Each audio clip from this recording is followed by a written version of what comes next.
Bonjour, bonjour à tous. Plus de 60 000 tonnes de pesticides sont déversées chaque année dans l'environnement en France, ce qui fait de notre pays le premier utilisateur en Europe et le troisième plus grand consommateur du monde.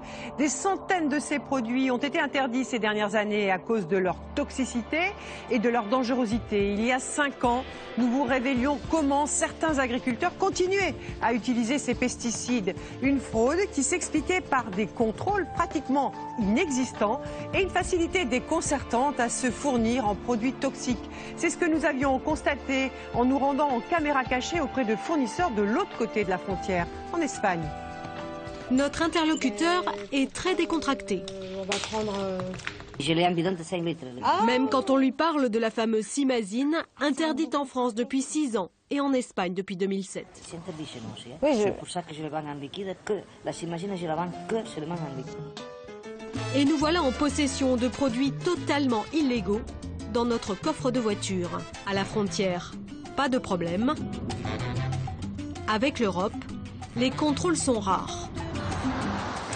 Alors où en sommes-nous aujourd'hui? Ces fraudes sont-elles toujours d'actualité? Vous allez le voir, c'est l'une des révélations de ce nouveau reportage. L'usage de pesticides pourrait mettre en danger des salariés d'autres secteurs d'activité bien loin des champs. Voici la suite de notre reportage.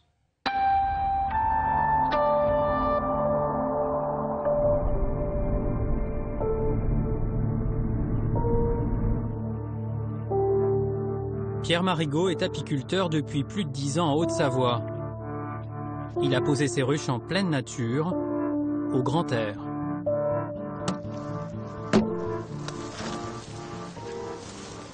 Voilà, c'est bon, pas de problème. La colonie est assez forte, bien grappée.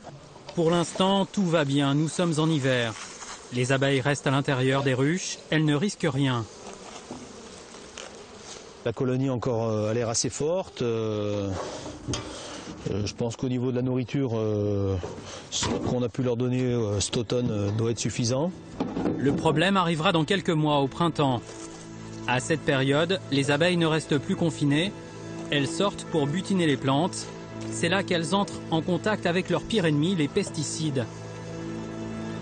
Et là, c'est l'hécatombe. Voilà, donc ça c'était une photo que j'avais prise d'une des ruches. En ouvrant le plancher, on s'aperçoit qu'on a une grande quantité d'abeilles mortes dans le fond. Et puis sur les cadres, en fait, il n'y a plus personne. Voilà. Donc ça, c'était au printemps dernier. Des cadavres d'abeilles par centaines et parfois des ruches entières qui disparaissent. Il y avait une douzaine de ruches, elles sont toutes mortes. Voilà. Pierre Marigot a décidé de faire des analyses pour savoir quels produits avaient empoisonné ces abeilles. Donc voilà les substances qu'on a trouvées dans les colonies. Et là, surprise, du spiromésifène et du chlorphenvinphos, des pesticides, mais des pesticides interdits en France à cause de leur dangerosité. Pierre Marigot n'est pas le seul à avoir fait ces analyses. D'autres apiculteurs ont eux trouvé du fipronil, un insecticide pour le maïs interdit en France depuis 2005 en raison de sa toxicité pour l'environnement. Mais aussi du carbaryl, un insecticide pour les fruits interdit en Europe depuis 2007 car il peut être cancérigène pour l'homme. Comment expliquer que l'on retrouve des pesticides interdits dans ces analyses? Une calamité pour Pierre Marigot qui perd 1/3 de ses abeilles chaque année. On est un petit peu désabusé, quoi, je dirais. Comment ces molécules-là peuvent se retrouver ici? Est-ce qu'elles sont véhiculées par l'air, l'atmosphère, par l'eau? On ne sait pas tellement. Hein. Des apiculteurs fatalistes. La situation n'a-t-elle pas évolué depuis 2008? À l'époque, nous avions découvert qu'il existait un vaste trafic de pesticides illégaux. À l'époque, ce trafic était organisé entre la France et l'Espagne. Nous étions allés de l'autre côté des Pyrénées en caméra cachée, en nous faisant passer pour des viticulteurs. Hola. Quel produit? La simazine. Alors je t'accorde. À l'époque, nous recherchions de la simazine, un produit interdit depuis 2002. Cet herbicide, pour les fruits, était classé dangereux pour l'environnement, très toxique pour les organismes aquatiques et à effet cancérogène, suspecté pour l'homme. Vous avez vendu combien l'année dernière? Bueno, si je te dis 80 millilitres, peut-être je dis... 80 millilitres. Avec 4 zéros, vous ne vous trompez pas, c'est pas 8 millilitres. 8, 0, 0, 0, 0. Si, avec 4 zéros. Mais c'est pour On ça. en a vendu beaucoup parce que c'est un produit interdit en France, qui va très bien, que c'est pas cher. Eh ben. Alors, tous les Français viennent chez nous le prendre. Non, c'est au restaurant, ça. C'est la Simazine. C'est la Simazine. 113,98. D'accord, mais je peux pas avoir de facture du coup. Et on sera pas les premiers Français. Ni les derniers. Ces produits sont-ils toujours disponibles? Nous sommes retournés en Espagne, là où nous avait mené notre enquête il y a 5 ans. Nous sommes allés chez les mêmes distributeurs de pesticides. Chez un premier fournisseur, nous allons demander de la terbutylazine. Ce produit est interdit en France depuis 2004 en raison de sa toxicité pour l'environnement et de son effet cancérogène sur l'homme. La réponse ne se fait pas attendre. La terbutylazine, j'en ai, là que tu veux. Bon, dans les 7 € le litre. J'en ai, hein, et j'en vends beaucoup. Le trafic est donc toujours aussi bien rodé. Quand tu te laisses la terbutylazine dans la voiture et tu pars, je te connais de rien. Normalement, les clients qui viennent, ils viennent avec une voiture particulière, ils prennent 100 litres, 200 litres et il faut la cacher. Chez un autre fournisseur, nous demandons de la trifluraline.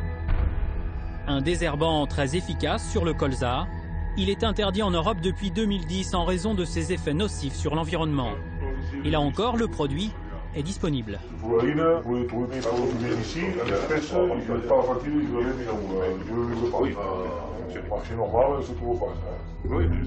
Rien n'a changé depuis 2008.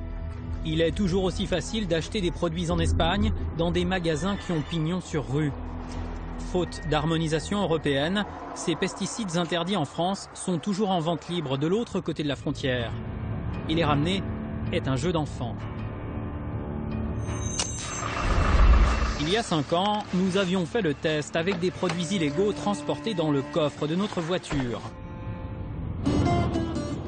À la frontière, pas de problème. Avec l'Europe, les contrôles sont rares. C'est donc avec une grande facilité que se retrouve à présent sur le territoire français la très toxique et très dangereuse simazine.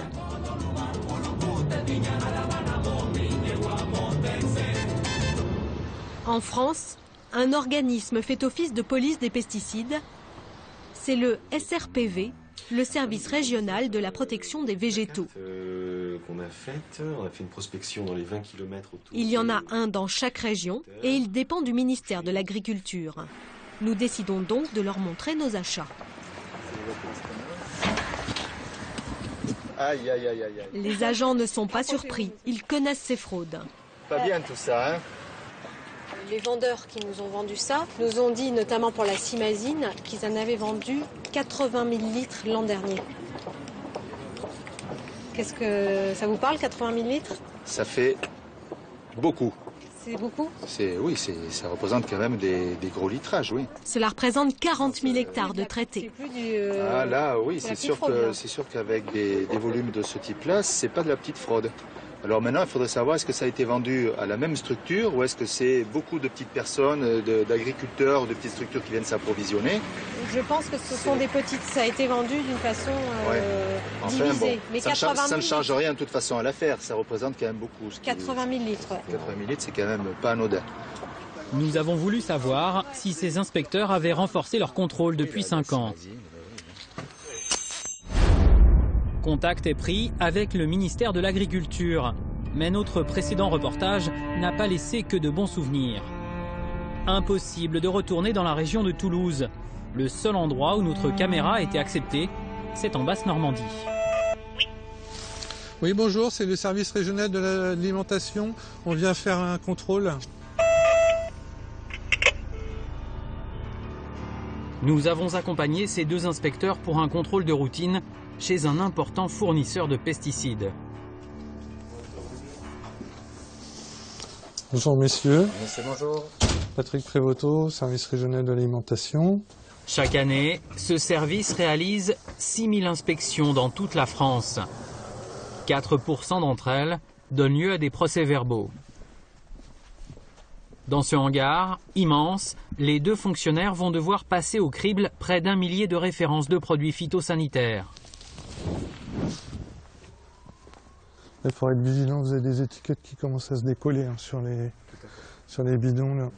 Il leur faudra une demi-journée pour parvenir finalement à contrôler un tiers de la marchandise. Pourrait le descendre celui-ci, s'il vous plaît? Bidon après bidon, le travail est minutieux. Tout va bien? Pour l'instant, oui, c'est un produit conforme. Chaque étiquette sera comparée avec la liste des 4000 pesticides interdits disponibles sur le site du ministère de l'Agriculture. Bilan du contrôle, aucun produit non conforme dans le stock de ce revendeur. Mais s'il avait quelque chose à cacher, les deux fonctionnaires auraient-ils les moyens de le découvrir? En général, les bidons suspects ne sont pas toujours au même endroit que les bidons autorisés, donc c'est un peu difficile de les trouver, non? Silence embarrassé. Comme nous l'avions montré il y a 5 ans, les inspecteurs du ministère de l'Agriculture n'ont accès qu'aux lieux de stockage de marchandises que les vendeurs ou les agriculteurs acceptent de leur faire visiter.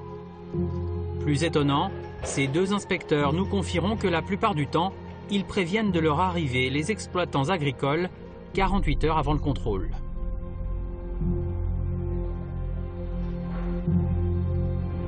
Tomber sur un trafic est souvent le fruit du hasard. Direction le sud de la France, dans les Corbières, une des régions viticoles les plus importantes de l'Hexagone. Mégane de transit, on part sur un fourgon blanc. Oui, c'est bien reçu. Le gendarme Franck Morange appartient au peloton autoroutier de Carcassonne. L'essentiel de sa mission, des contrôles de marchandises effectués la plupart du temps au hasard.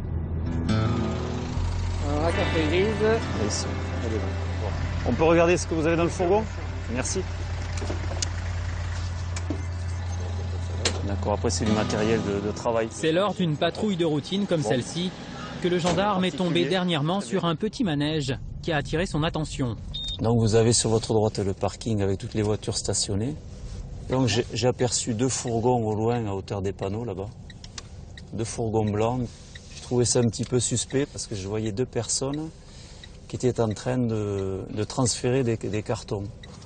Les 2 hommes en question ont placé leur véhicule dos à dos. Ils opèrent à l'écart dans la nuit, à l'abri de toute lumière. L'un d'eux est un viticulteur de la région. Et donc je leur ai demandé, bon écoutez, je veux savoir ce que vous transportez et d'où viennent les colis. Donc à ce moment-là, il était un petit peu gêné. Donc il m'a indiqué qu'il s'agissait de produits de traitement de la vigne. Je lui ai dit ok, mais est-ce que ces produits sont autorisés en France? Il m'a dit oui, il n'y a aucun souci, vous pouvez vérifier, tout est autorisé. Bon. Vérification faite, la cargaison contient un produit illicite, l'herbicida. Ce désherbant est recommandé pour le traitement des pieds de vigne.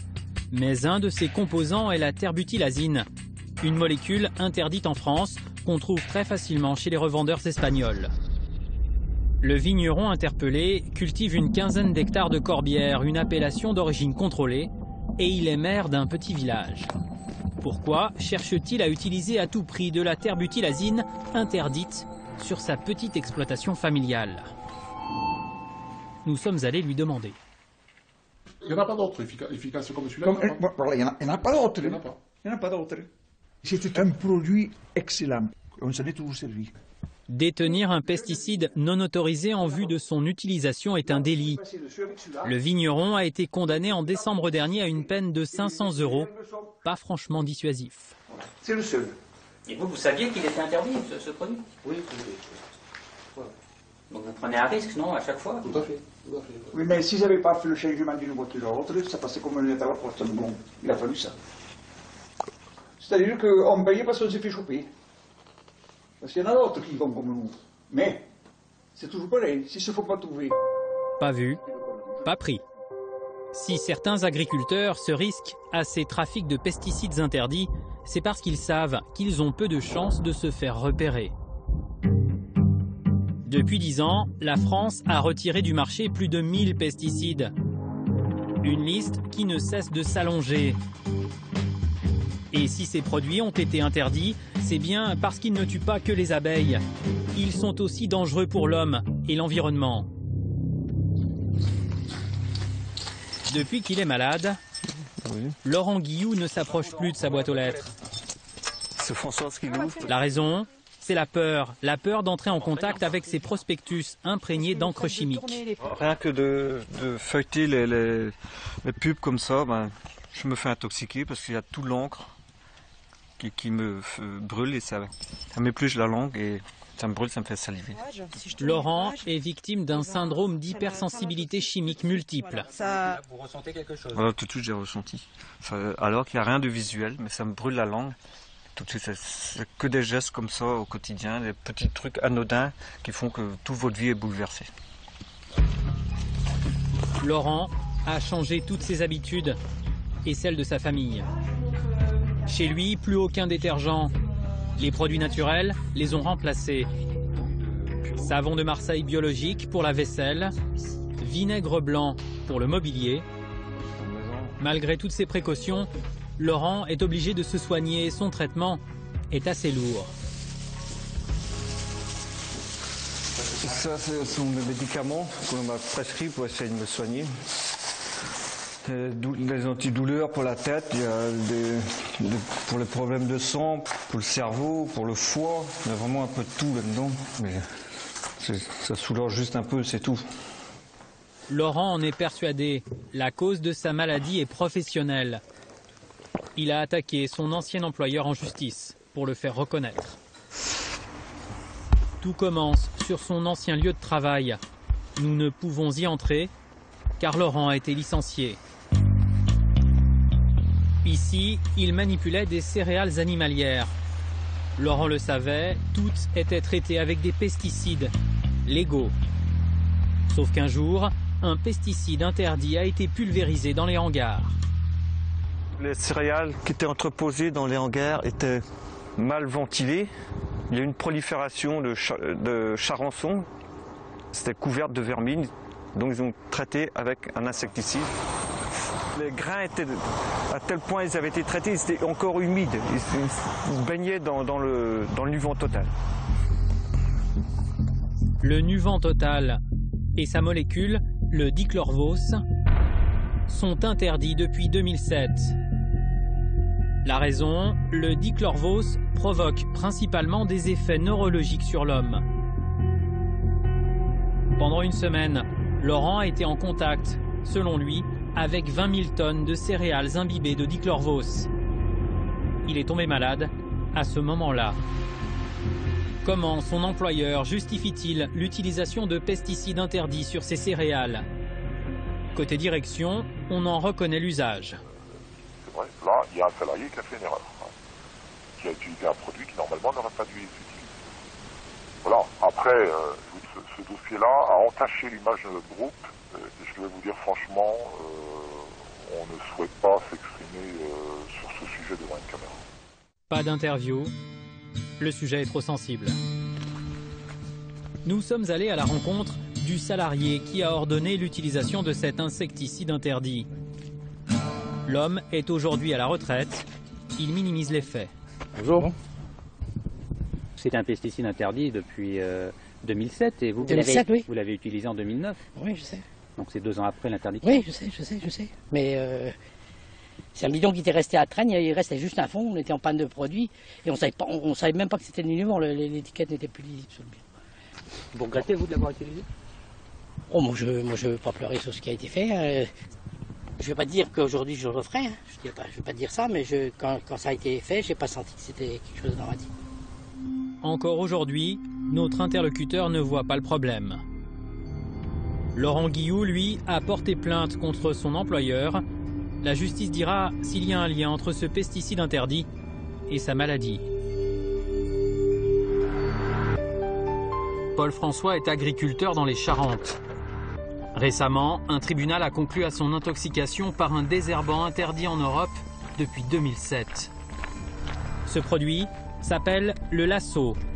Paul François est tombé malade 3 ans avant son interdiction.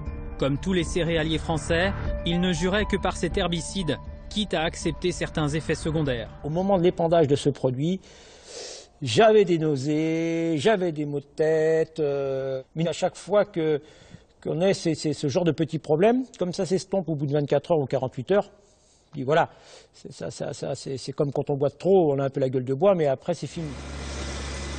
Paul François est tombé malade en 2004. Depuis, il a des problèmes neurologiques et ne travaille plus que la moitié du temps. Quand je me suis installé, je pouvais travailler comme beaucoup de mes collègues, faire des journées de 12-15 heures au moment des travaux. Et aujourd'hui, mon organisme me rappelle vite à l'ordre. Et ça, c'est quelque chose de encore difficile à vivre. Paul François est amer. D'autant que depuis l'interdiction du Lasso, il s'est renseigné.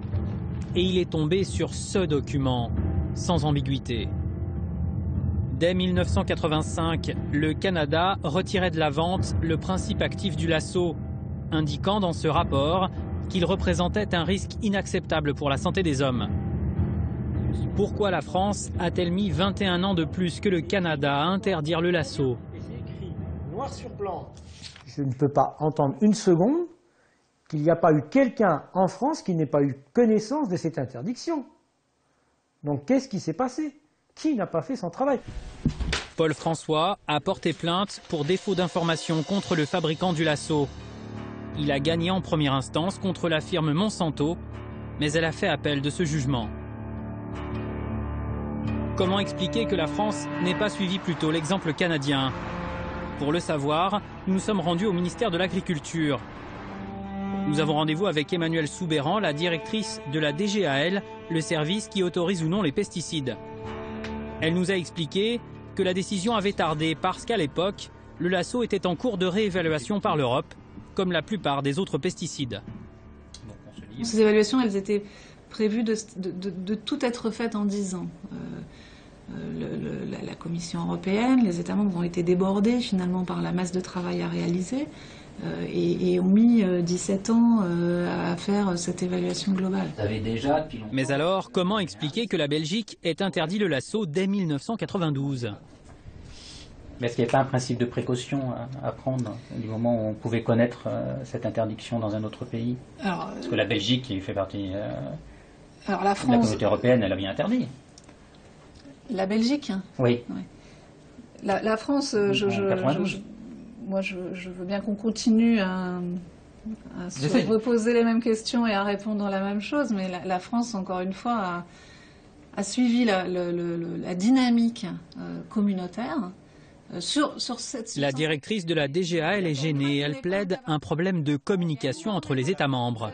On avait un système de circulation de l'information qui probablement fonctionnait moins bien qu'aujourd'hui et qui, je vous l'ai déjà dit tout à l'heure, je vous le redis, doit fonctionner encore mieux demain. C'est notre volonté. La France a-t-elle vraiment tiré les leçons du Lasso? Non, selon Nicole Bonnefoy. Cette sénatrice est à l'origine d'un rapport de 350 pages sorti au mois d'octobre. L'élu socialiste de la Charente estime que la France continue à sous-évaluer les pesticides sous la pression des lobbies industriels. Le poids des lobbies est tout à fait considérable. Et je pense aussi, tout laisse à penser en tout cas, que l'économie prime sur la santé publique. À la base, pour obtenir une autorisation de mise sur le marché d'un produit, c'est l'industriel qui fournit les études. Et donc il fait faire des études dans des laboratoires, c'est lui qui paie l'industriel qui paie les études. Donc déjà ça pose un souci, on peut pas être jugé parti. La sénatrice dénonce aussi un manque de réactivité de la part des services de l'État. Un pesticide, un produit, dès lors qu'il est reconnu dangereux ailleurs, dans un autre pays, devrait être retiré immédiatement. On n'attend pas une épidémie record, quelque chose, ou des morts, pour retirer le produit du marché. La sénatrice est déterminée à créer un électrochoc dans toute la classe politique, mais pas sûr que son rapport, un de plus, suffise à changer les choses. Face à ces pesticides interdits, les agriculteurs sont en première ligne, et ils ne sont pas les seuls. J'ai 56 ans, et pendant 56 ans, j'ai essayé d'avoir une vie correcte, et j'ai toujours fait attention à ma vie. Et j'ai du mal à comprendre pourquoi ça m'arrive à moi. Jean-Luc Chagnolot est mort il y a 1 an d'un cancer du rein. Son témoignage a été recueilli par nos confrères de France 3. Jean-Luc était docker sur le port de Nantes. Là, effectivement, oui, il était à l'hôpital. Là, ça allait plus. Là, c'était dur. Là. Ses amis, Gilles Rialan et Serge Doussin, l'ont accompagné jusqu'au bout dans son combat. Un combat pour faire reconnaître le lien entre son cancer et les pesticides contenus dans les cargaisons des bateaux. L'important, c'est que mes enfants, ils sachent que Jean-Luc, c'est pas de sa faute s'il s'est retrouvé dans une situation comme ça. C'est lié à son activité professionnelle. Et j'en suis persuadé. Dès le diagnostic de son cancer, Jean-Luc a cherché à réunir des preuves. Il se pose la question, pourquoi je suis atteint d'une maladie aussi grave. Donc il s'est dit, je vais demander si les dockers autour de moi, il y en a qui ont des maladies identiques à la mienne. Jean-Luc Chagnolot a contacté 140 dockers du port de Nantes. La moitié avait contracté un cancer. Cancer de la prostate, des poumons, cancer du rein, du larynx, de la plèvre, pancréas, œsophage, vessie, leucémie et thyroïde. 35 dockers sont morts avant l'âge de 60 ans.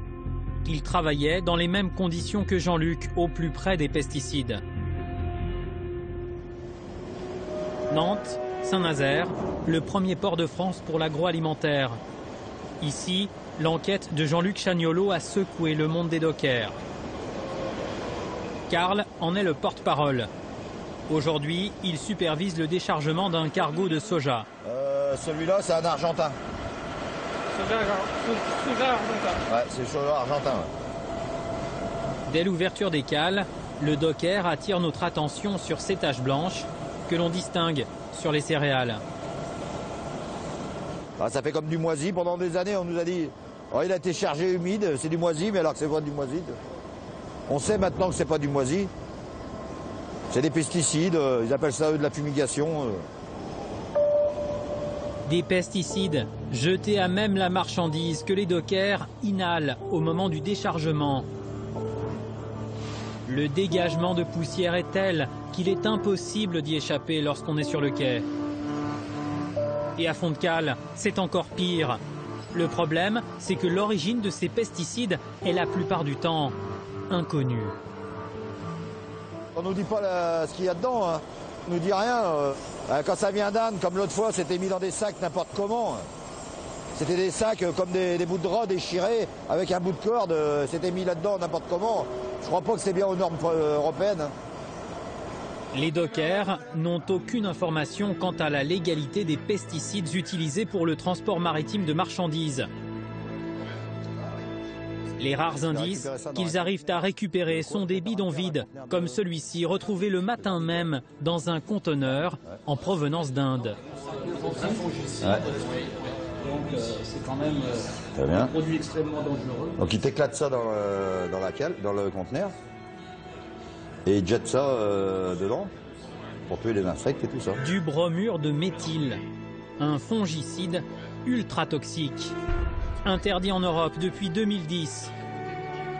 Son inhalation peut avoir des effets sur le système nerveux, les reins et les poumons, voire entraîner la mort. C'est incroyable parce qu'il marque, après avoir utilisé ce produit, il faut brûler ou enterrer la boîte, la canne, et elle était là dans le conteneur, quoi. C'est quand même incroyable. Ce matin, les dockers ont retrouvé du bromure de méthyle, mais combien d'autres pesticides interdits se retrouvent dans les cargaisons ? Aujourd'hui, ni eux, ni personne n'est en mesure de répondre à cette question. Chaque année, c'est plus d'1,5 million conteneurs qui débarquent dans les ports français. Les marchandises qu'ils contiennent sont-elles contaminées? Qu'en est-il des fruits et légumes qui arrivent du monde entier qui se retrouvent dans notre assiette? Il y a 5 ans, nous avions constaté que les enseignes de la grande distribution ne contrôlaient qu'une infime partie des fruits et légumes importés. Toulouse, un laboratoire spécialisé dans la recherche de pesticides. Ici, la grande distribution ou encore des importateurs de nourriture viennent de temps en temps faire analyser des produits. En fait, on a de tout. On a du maïs, des fruits et légumes, du frais, des yaourts, du blé. Ça, c'est des échantillons de maïs. Rien ne les y oblige, c'est de l'autocontrôle. Mais les produits ont beau être passés au peigne fin, ces analyses ne représentent qu'une goutte d'eau par rapport à tout ce qui est vendu sur le marché de l'agroalimentaire. Tout laboratoire confondu, c'est moins de 1% des denrées qui sont analysées chaque année en France. À notre connaissance, ce type de contrôle ne s'est pas intensifié.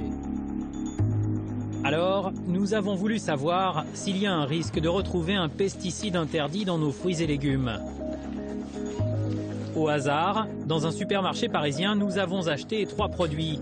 Des haricots verts du Kenya, des pêches du Chili et des concombres de Jordanie. Nous les avons fait analyser. Et surprise, le laboratoire a retrouvé un pesticide interdit en France depuis 2009. La carbendazime, une molécule qui a un effet perturbateur pour l'organisme et qui est potentiellement cancérigène pour l'homme. Précisément, elle se cachait dans les concombres de Jordanie. Il aura donc suffi d'acheter 3 aliments pour en trouver un contaminé par un pesticide interdit en France.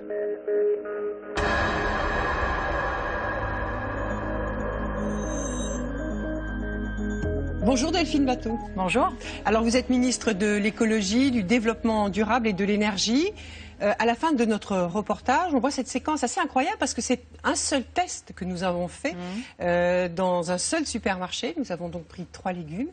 L'un d'entre eux est contaminé par un pesticide interdit en France. Oui, c'est un légume importé. Oui. Votre réaction? Ma réaction, c'est qu'il faut développer massivement les circuits courts, l'agriculture raisonnée, qui a un défi qui doit être un défi positif, qui est celui de l'agroécologie, c'est-à-dire comment sortir l'agriculture française de cette dépendance aux pesticides, puisque la France aujourd'hui est le premier consommateur de pesticides en Europe.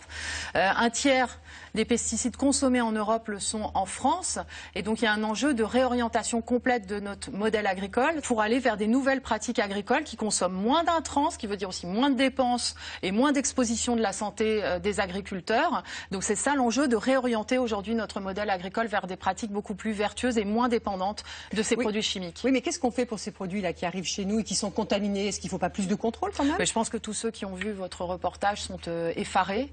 Il faut un électrochoc sur cette question et votre reportage y contribue. On voit bien qu'on est sur des systèmes de contrebande, d'importation illégale, comparables à des processus de trafic de drogue. On me disait d'ailleurs que le trafic de produits chimiques, de produits alimentaires interdits aujourd'hui en Europe représente l'équivalent en chiffre d'affaires du trafic de drogue. Donc bien sûr, il faut déployer les contrôles. Un produit qui est interdit n'a pas à faire son entrée en France. C'est très simple. Et la loi concrètement, on fait comment? Concrètement, on voit qu'il y a très peu de contrôle quand même. Concrètement, là aussi, le ministre de l'Agriculture a annoncé un renforcement des contrôles, surtout pour remonter les filières d'importation. Mais une des difficultés qu'on voit bien dans votre reportage, c'est cette absence d'harmonisation européenne et le fait que... Mais c'est interdit en France, mais autorisé en Allemagne. Et donc, en Espagne. C'est impératif d'avoir une harmonisation européenne sur les interdictions de substances. Et je veux le dire aussi parce que votre reportage montre une réalité qui est incontestable et qui est scandaleuse. C'est qu'en même temps, tous les agriculteurs ne sont pas des fraudeurs et ce type de pratiques de contrebande qu'on a vues tout à fait scandaleuses ne sont pas la pratique de l'immense majorité des agriculteurs en France. Alors, avec ce reportage aussi, on voit une catégorie de personnes qui sont touchées par ces pesticides, bien loin des champs, hein, ce sont les dockers. Ouais. C'est quelque chose que vous découvrez? Je pense que c'est le témoignage le plus effrayant. dans ce reportage, tout salarié, tout travailleur a le droit à la protection de sa santé dans son cadre de travail. La France se bat aussi, puisqu'il y a cette substance qu'on voit dans le reportage sur le bromure de méthyle. Nous nous battons aujourd'hui au niveau international pour que cette substance soit interdite partout dans le monde. C'est le travail qui est fait notamment dans le cadre du protocole de Montréal, et c'est impératif qu'il y ait une interdiction mondiale de ce type de produit. Si vous voulez bien, Delphine Batho, nous allons regarder l'extrait d'un film qui s'appelle Des abeilles et des hommes. Il était au cinéma le 20 février dernier. C'est un film tourné en partie en Chine et vous allez découvrir un extrait choc. Mao avait ordonné l'extermination de tous les moineaux parce qu'ils dérobaient des céréales aux êtres humains. Des milliards d'oiseaux ont ainsi été éliminés. Il en résulta une prolifération considérable de la vermine, que l'on combattit à l'aide de pesticides et qui entraîna la mort des abeilles chinoises. Einstein aurait dit « Si les abeilles disparaissaient, l'homme n'aurait plus que 4 années à vivre. » J'entreprends un voyage dans le futur. Stupéfait, je découvre des régions de Chine où, en raison des traitements chimiques, il n'y a plus d'abeilles. Mais on hésite à me permettre d'observer ce phénomène. Et ce que l'on découvre après dans ce document, Delphine Batho, c'est comment aujourd'hui, eh bien, ce sont les hommes qui pollinisent la nature avec des petits tampons, avec presque des cotons-tiges. On va mettre à l'intérieur des fleurs le pollen, le travail que ne peuvent plus faire les abeilles puisqu'elles ont disparu. Cette séquence, quel commentaire elle appelle? Je pense qu'elle illustre bien ce que cela signifie quand on dit que si rien n'est fait, l'effondrement aujourd'hui mondial de la biodiversité est tel que d'ici la fin du siècle, la moitié des espèces vivantes de la planète auraient disparu. Et donc la bataille aujourd'hui pour la biodiversité, c'est d'abord une bataille pour garder la nature vivante. Et il y a un enjeu majeur dans cette biodiversité sur les pollinisateurs. Alors d'abord les pollinisateurs sauvages et bien sûr aussi pour les abeilles domestiques. Mais ce qu'il faut savoir, c'est que 84% des cultures, par exemple en France aujourd'hui, dépendent de cette pollinisation naturelle qui est faite à 15% par les abeilles domestiques et le reste par des insectes dont on a absolument besoin. Mais alors, est-ce que vous n'avez pas l'impression que c'est parfois un vain combat? Parce que, notamment, là, il y a une question d'actualité qui concerne l'Europe. La France s'est battue pour faire interdire un pesticide, en l'occurrence le creuseur, qui est très dommageable pour les abeilles.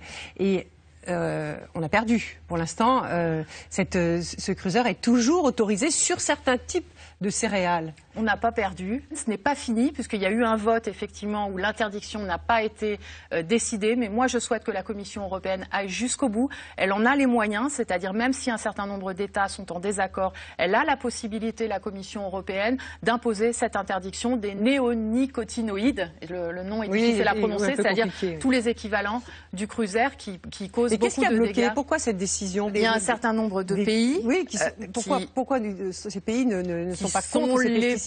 Pays qui accueillent par ailleurs un certain nombre de firmes qui fabriquent ces produits, il faut aussi le dire, pour ce qui concerne l'Allemagne. Elle s'est abstenue. Oui. Ensuite, il y a un enjeu de toute façon au niveau européen aujourd'hui sur les autorisations de mise sur le marché, sur les autorisations de substances. Et là, c'est assez courageux de la part de la Commission européenne d'avoir dit il y a un risque pour les abeilles, il y a même un certain nombre d'incertitudes scientifiques et donc on applique le principe de précaution. Pendant 2 ans, on interdit ces produits, le temps de mener des travaux scientifiques complémentaires. On a quand même juste l'impression que devant des situations d'urgence comme les abeilles ou la situation de ces dockers, il n'y a pas de décisions qui sont prises immédiatement.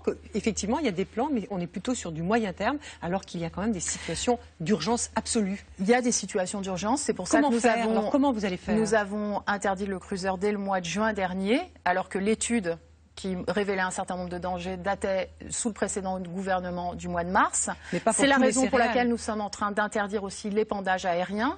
Le précédent gouvernement avait laissé des dispositions qui permettaient encore de faire appel aux pratiques d'épandage aérien qui doivent être vraiment pour des circonstances très particulières, très exceptionnelles. Mais il y en a encore eu cet été, vous avez donné des dérogations pour l'épandage aérien. Sur la base le problème, c'est que le texte réglementaire était celui qui datait de 2011 du précédent gouvernement que nous sommes en train de revoir actuellement. Et puis, il faut renforcer le plan éco-phyto. Il faut aller chercher aussi, mobiliser tous les moyens, notamment les moyens aussi fiscaux, puisque vous savez qu'il y a une redevance pour les agences de l'eau par rapport aux produits des pesticides qui concernent aussi la pollution des nappes phréatiques.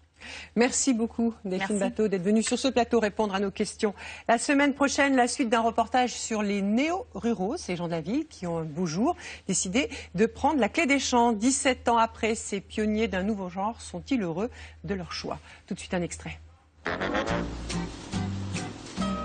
Denis Morin est parisien d'origine. Après avoir vécu à Lyon, Grenoble ou Toulouse, il a donné un sérieux coup de guidon à sa vie. Il y a 19 ans, cet ancien cadre est devenu vigneron, à 20 km de Carcassonne. Ben là, pour tout te dire, il y a exactement 14 300 litres. Voilà, je m'éclate là. Un travail d'équipe où chaque rouage compte. À l'intendance, Sophie, la femme de Denis, se charge de rassasier les vendangeurs. À table! Leur récompense, ces moments de partage pour fêter la fin des vendanges ou enseigner quelques mots de français aux touristes de passage. Fromage fort. Fromage fort. Alors je sais pas si je suis une rurale, mais en tout cas je suis d'ici. Et demain est ici. À condition de ne pas s'endormir sur ses lauriers, ceux qui ont pris la clé des champs le regrettent rarement. Mais avant de faire le grand saut, reste à trouver le lieu idéal. Merci à vous pour votre fidélité. Et puis n'oubliez pas France2.fr pour voir ou revoir certains de nos reportages et les réseaux sociaux pour vos commentaires et suggestions. Très bonne fin d'après-midi sur France 2.